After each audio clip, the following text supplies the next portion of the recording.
Nadhim Zahawi. Thank you very much, Mr. Deputy Speaker. Mr. Deputy Speaker, I'd like to congratulate all those who spoke with their maiden speeches, especially my good friends, the honourable members for Rugby, Bromsgrove and Spelthorne. Mr. Deputy Speaker, I would love to be able to tell the House that generations of Zahawis have lived and worked in Stratford for hundreds of years. But I suspect that you just might spot that I'd be stretching the truth a little. What I can tell the House is that I have had the most incredibly warm welcome from all the thousands of people that I met through the campaign, and that Stratfordians are truly special people, a rightly proud people. It was humbling for me, Mr. Deputy Speaker, to have achieved 51% of the vote in an 8-horse race, and I will never forget who put me in this place. My predecessor was a first-class Member of Parliament, and I am not surprised that he has been elevated to the other place. I did not know him well, as I have spent the past 11 years concentrating on building up a business rather than around the candidates department. But I very quickly learned that there is an enormous amount of affection and huge respect for him amongst the people of my constituency. Coupled with this achievement, Mr. Deputy Speaker, it is his hard work for his country and his party, where he held the posts of Shadow Health, Defence and Foreign Secretary, as well as being Deputy Chairman of the party twice. I am thrilled that he has chosen to be known as the Lord Maples of Stratford-upon-Avon. Mr. Deputy Speaker, my constituency covers some 465 square miles, with some of England's most attractive market towns and some 120 stunning villages, from Long Compton in the south to Earlswood in the north.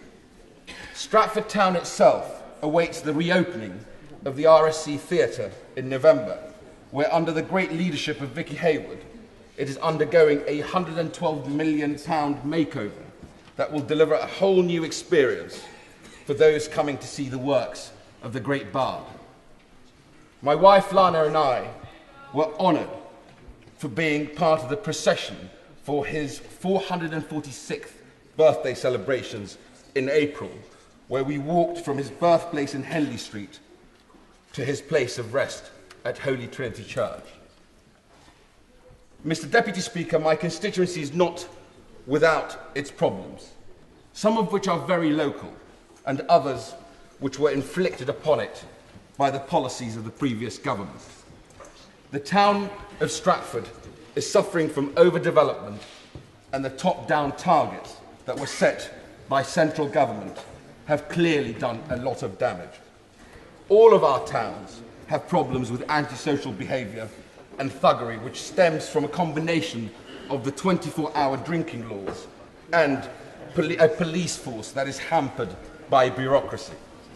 The farmers are suffering too, with too much red tape, the single farm payments being delayed for months, and the problem with badgers, which I highlighted in this House last week. Mr. Speaker, I will continue my predecessor's campaign for better flood defences and to save our fire stations in Ulster, Bidford and Studley. But the biggest problem in Stratford-on-Avon, Mr. Speaker, is the economy. We have too many closed shops and too many burdens on business. We need to help the small and medium-sized businesses to do better and get back on their feet. They, as my right honourable friend, the Chancellor, has identified, are the future and are the solution to our economic woes.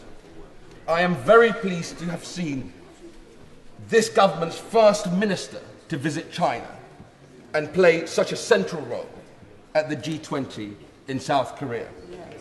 Yeah. I am pleased to see in the gracious speech special emphasis on balancing the books and getting rid of the tax on jobs and giving a one-year national insurance holiday to startups. I strongly believe that this will be a catalyst to kickstart the enterprise economy.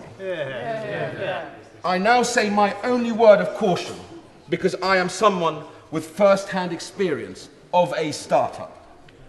We must be careful what we do on capital gains tax. Of course, I understand the need to raise some taxes to help create a fairer tax system. And it must be right to take the lowest earners out of the tax burden. I would go as far as labelling it a moral tax cut.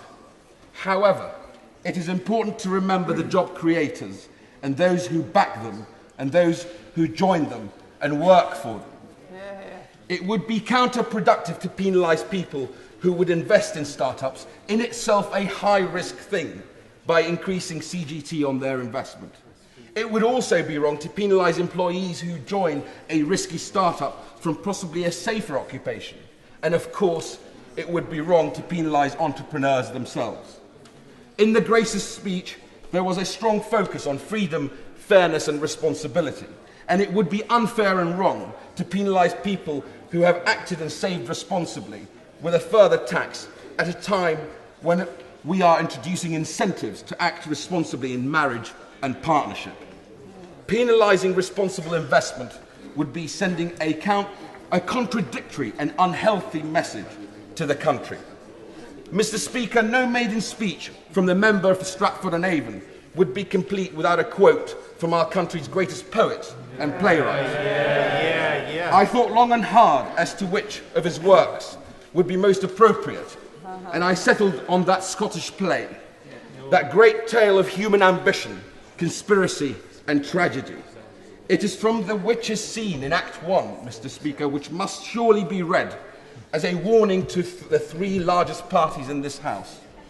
When shall we three meet again, in thunder, lightning, or in rain? When the hurly-burly's done, when the battle is lost and won, ere shall be the set of sun.